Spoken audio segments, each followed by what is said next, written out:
především v záporožské oblasti a v sousední chersonské oblasti.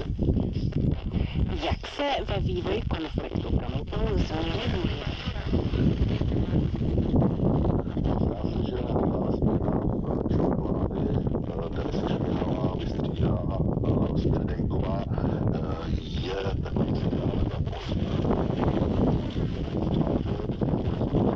procesu na Ukrajině, protože nejde o příliš známou političku, rozhodně není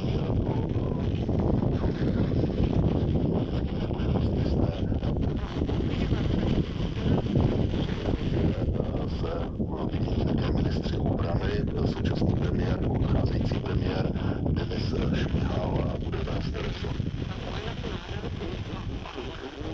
stavu klíčový pro Ukrajinu. No a ten ministr, který byl do té doby, to znamená Rustem Umerov, se stane velvyslancem ve Spojených státech, což je také výrazný signál směrem k americké administrativě. Já připomenu, že